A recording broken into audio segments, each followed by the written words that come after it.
Hindi rin natin nakakalimutan ang mga solo parents at mga nanay na nahiwalay sa kanilang mga mister dahil sa karahasan. Pagtitibayin natin ang programa sa violence against women and their children. Kabilang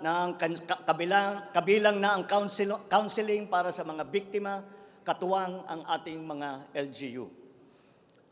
Tiyakin natin na sapat ang pondo sa halos 70 residential care centers at 7 non-residential care centers para sa vulnerable sectors at persons with disabilities na sumisilong dito. Sa ating sitwasyon ng pangkalusugan, nariyan pa rin ang banta ng COVID-19. Lalo't may mga nadidiskubring bagong variant ng coronavirus.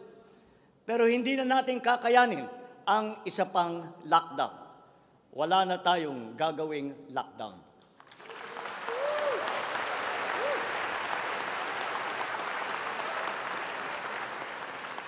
Dapat natin balansehin ng maayos ang kalusugan at kapakanan ng ating mga mamamayan sa isang banda at ang ekonomiya naman sa kabilang banda.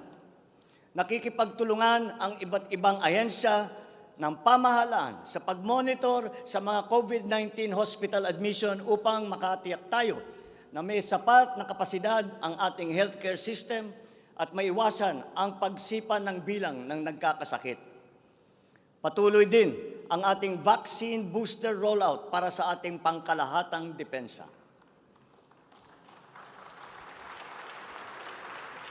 Sa ganitong paraan, kahit pa tumaas muli ang bilang ng mga COVID cases, mananatiling mababa ang bilang ng mga maospital at bilang ng mga namamatay.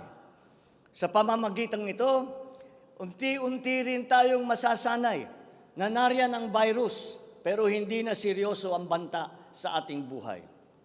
Iaayon natin ang ating mga health protocols sa kung ano ang ating pangangailangan sa paglipas ng panahon at lalo pang iibayuhin ang kooperasyon kasama ang pribadong sektor upang tumaas pa ang kumpiyansa ng mga mamumunuhan nang sa gayon ay bumalik na tayo sa full capacity, lalo-lalo na ang ating mga negosyo.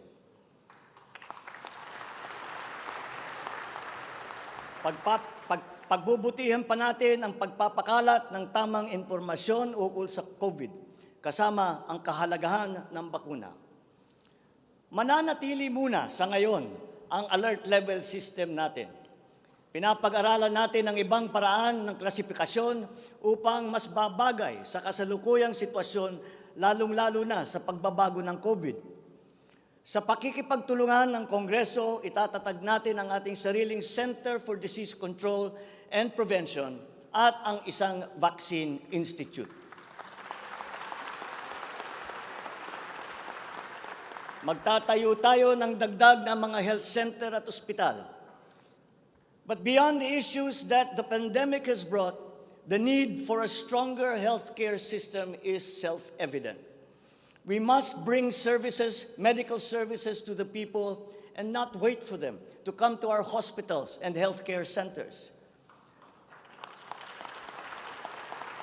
Napakinabangan natin ng husto ang malalaking specialty hospital gaya ng Heart Center, Lung Center, Children's Hospital at National Kidney and Transplant Institute. Kaya maliwanag na hindi lang dapat dito sa National Capital Region kundi maging sa ibang parte ng bansa.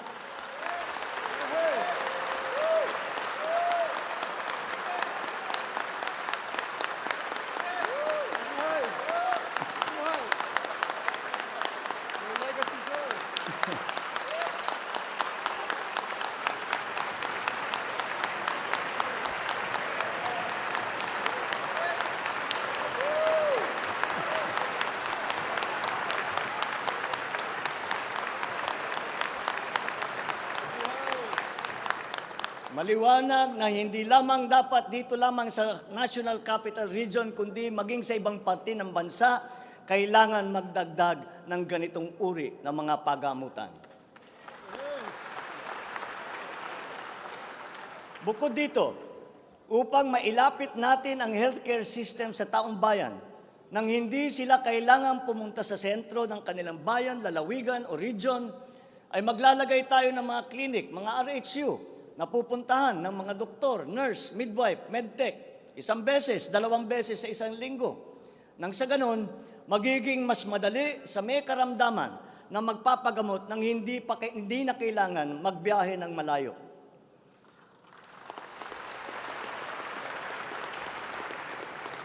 One of the cornerstones of a strong healthcare system is the provision of competent and efficient medical professionals.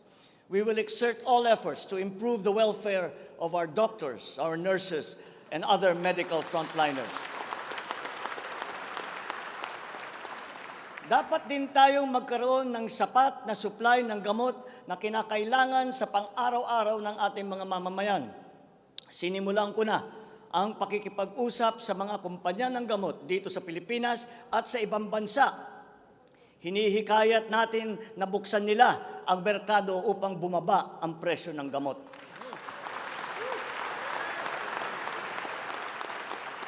Halimbawa, kung mas marami ang mas murang generic o hindi branded na gamot sa merkado, mas bababa rin ang presyo dahil sa kompetisyon. Ang Department of Trade and Industry ay nakikipag-usap sa mga interesadong manufacturer ng generic drugs na papasok sa ating bansa.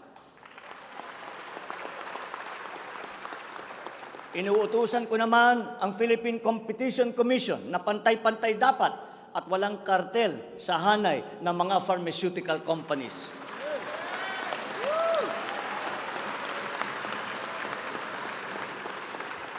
Dahil kapag bukas ang merkado, bababa ang presyo ng gamot para mapakinabangan ng ating mga mamamayan.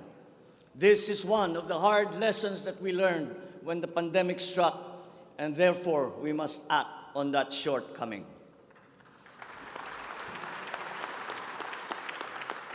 In the educational sector, I believe it is time for our children to return to full face-to-face classes once again.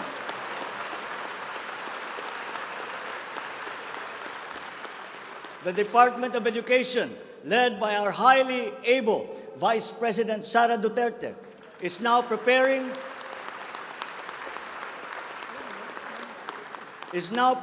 for its implementation in the upcoming school year, with utmost consideration for the safety of students as we are still in the middle of the COVID-19 pandemic. We must ensure that our classrooms are safe for teachers, for students, and the entire academic community when they return to face-to-face classes. We continue to encourage everyone to get their booster shots in preparation for the resumption of in-person classes. This is one of the reasons I have directed the Department of Health and the Department of Interior and Local Government to undertake another rollout of booster shots.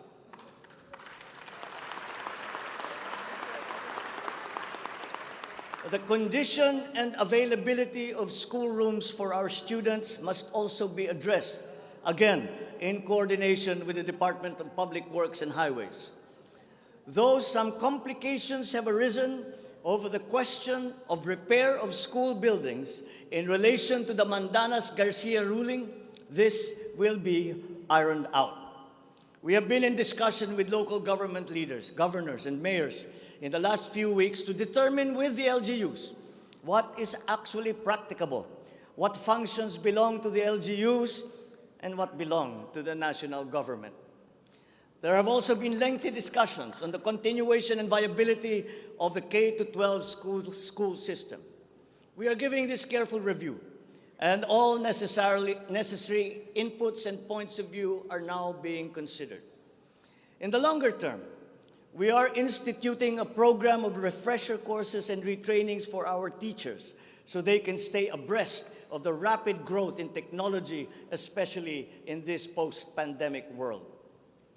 As for the horror stories that we have heard about the poor quality of educational materials and supplies that are being given to our schools, this must end.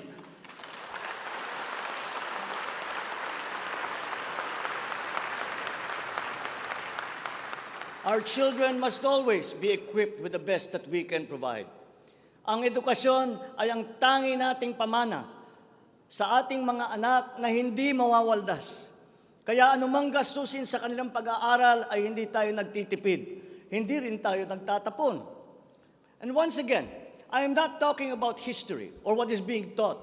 I am talking about materials that are necessary for effective teaching in this day and age. Children now need connectivity to the internet. They need devices to use. They need computers, educational tools.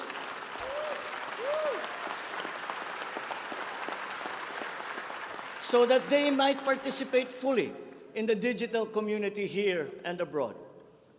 We must do better in the international rankings, especially when it comes to the so-called STEM subjects: science, technology, engineering, and mathematics.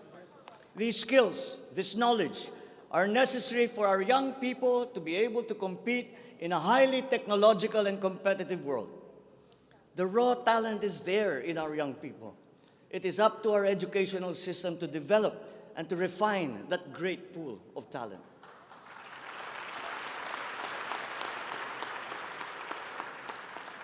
Foreign employers have always favored Filipino employees because of our command of the English language.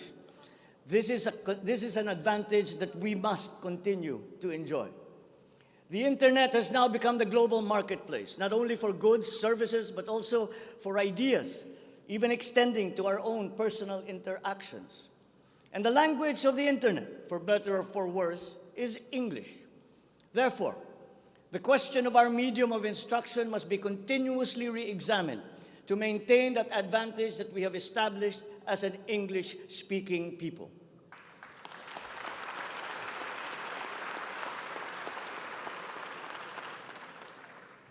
On a related subject, we are entering an age of exponential adoption of technology. It is the fourth industrial revolution. This will be characterized by the infusion of technology into almost every facet of our lives.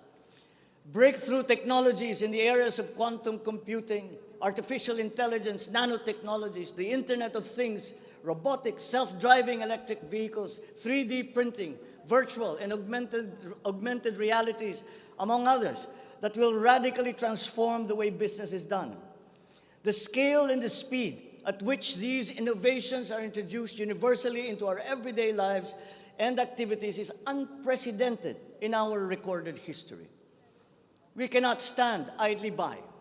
The mission of our Department of Information and Communications Technology is to identify and utilize these innovations to improve governance. It has the daunting task now of transforming our government into an agile bureaucracy that is responsive to the needs of the public. Provide good and solid data to ensure informed decision-making, as well as allow secure and seamless access to public services. The voluminous records stored in the government warehouses and archives have to be